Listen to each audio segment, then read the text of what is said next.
All right, well, thanks for giving me 10 minutes to talk about a new way to think about peer observations within a school.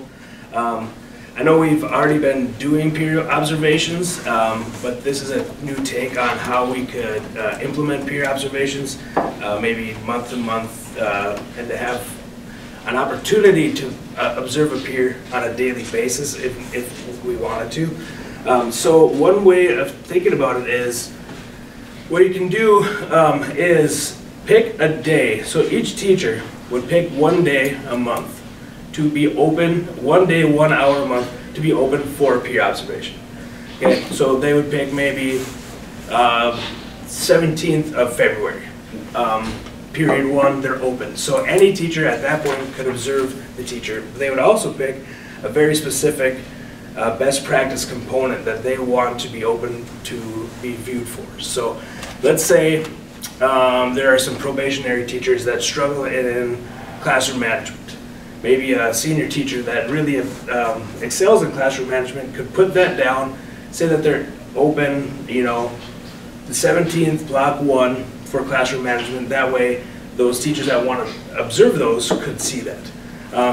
So the idea is to have a shared document, a shared calendar, where you could actually put your name on those shared calendars and have those specific ideas in mind. So what I did is I talked to Bryce already, and I put one down for myself. I have a calendar here, so you can see just at the calendar here, and then based on these practices right here, and I'll give you each one of these, something that you can observe at the bottom, and this is the sheet we already use. So as we're doing peer observations, we could be more direct on what we do. We could be open each month on when we could be observed. You might not have anybody observing you that day, but you might have 3 or 4 teachers come in and observe you just for a half hour or something, to use this sheet, to be direct on this sheet and get feedback directly. That way the administration too, if a teacher is struggling in these areas, can direct them to you know, go observe some of these areas as well. So if you just want to take a look at these and maybe just sign up for a date that you might be open, a date in the period that you might be able to do one of these things, one of these observations, one of these best practice components, and then we could how long do you observe for? Well, the idea is anywhere from 10 to 30 minutes. And usually what you do is pick a time in the class, because I know a lot of people give time to work or give time to maybe the intro lesson, stuff like that, where it might not be very valuable to even be in there at that point, but you could say what time of the day too. Like for us, what I've seen in 10 in the first 10 minutes. Right, yeah, so do I, and then they're just filling out a form based on the news, so that might not be a good time, but there could be other times in the class. And there's other... But this is pretty intentional then, though. I'm Yep. teaching about this at this 20 minutes, that's when you... Exactly, and they're just really watching maybe routines are in place to limit transition times. That's what I put in place. Teacher addresses individual learning styles. Whatever might fit with your teaching, whatever you think you excel at, it is how it works. So if you just want to look through those and maybe, you know, come up with some ideas, even if it's not on there, we can maybe add it to that. Or if, you know, so it's not necessarily the pineapple chart where look what I did today. Or right, because we do that already, Scott, but it's not really well used. I don't. It should be. I think it's a great idea. People don't, on the pineapple chart, people don't like to brag about themselves. Right? Right. They don't think what they're doing, well, everybody does that. Well, they really don't all do that, so we got to continue to try Well, and what get I'm people, and wondering- that's just a non-threatening way of people just going in and seeing ideas is what that's Right, supposed to be. and I think what's nice about this too is it's not necessarily the bragging, and it's very intentional. And we're doing this already, like I said, and this is more of a... So could this would be an interesting way to do our peer observations instead of just finding someone and saying, we'll do you for this hour. Here you'd have a choice of, hey, there's 6 different things we could see. Well, and the nice thing too is I think we as social studies department like to watch each other, but the fact that these aren't content specific, anybody could watch, like, you know, Coach Mom could watch anything in this, like, limit transition times, and it wouldn't have to be content specific based on that. So that pineapple chart is a lot of content specific, and look what I'm doing today, where I think this peer observation that we already do, and paring it down calendar, like once a month you pick one date that you're open to have teachers come in. You know what I mean? It can make it more specific and intentional. Once a month to me is a tad, well, it's not that bad. I mean, if you could see the calendar. Well, because you're teaching already, and maybe once a month you go in and, I don't know, observe, I guess, I don't know, for 20, 30 minutes.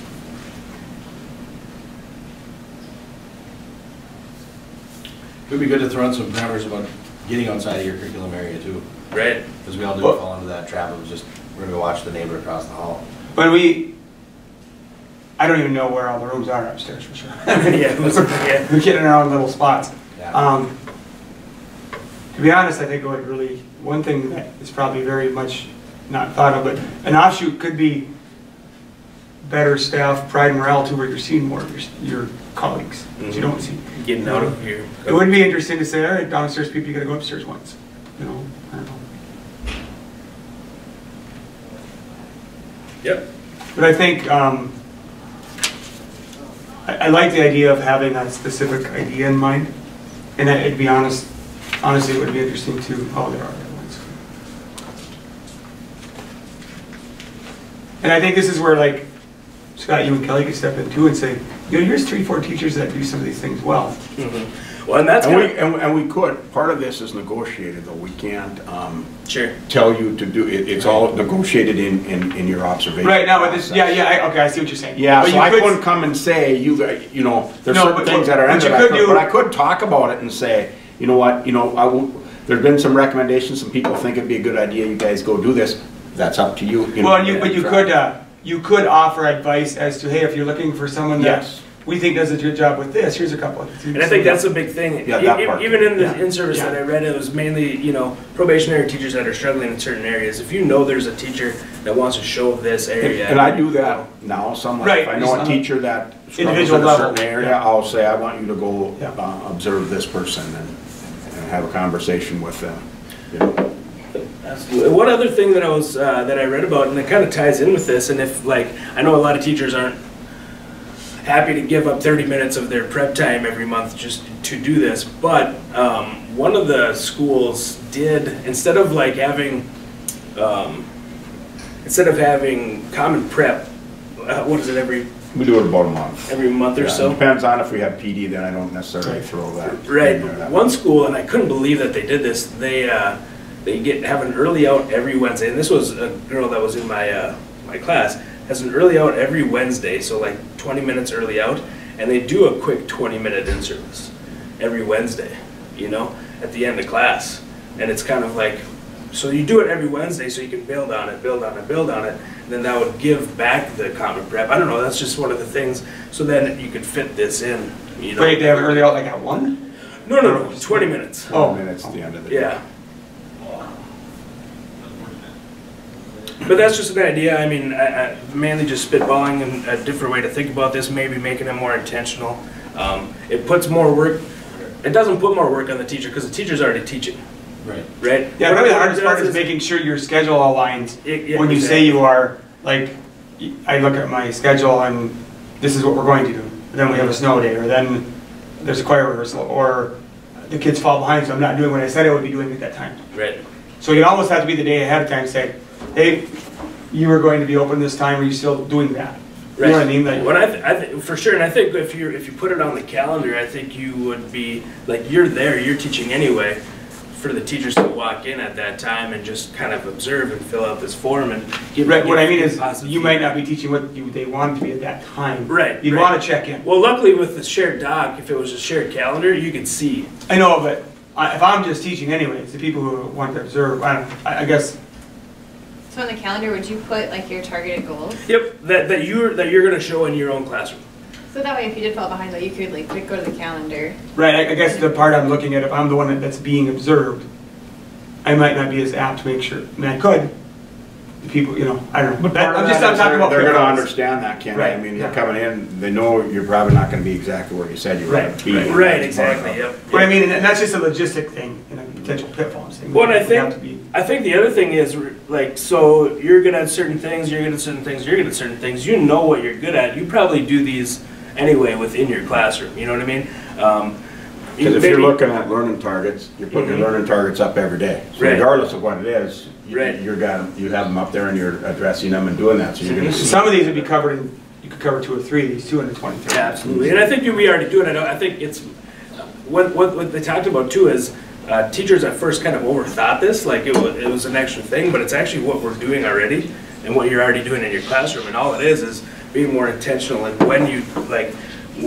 when you're being observed, I guess, and like doing it monthly, just so it's pop in, pop out kind of a deal, and and it's more structured on the calendar. Like you pick one day a month that you're willing to be observed.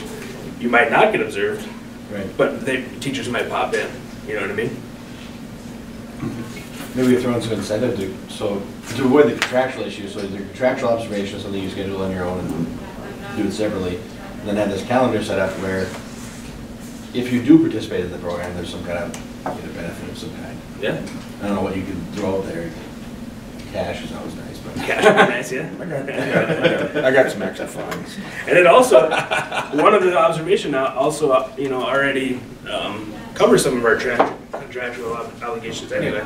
And there's a probationary teachers 3 observations that they have to do, and I think it's somewhere around peer observations. You Yeah, mean? yeah. Yeah, I have to observe them 3 times. you do. And I think, don't we as peers do too, probationary teachers?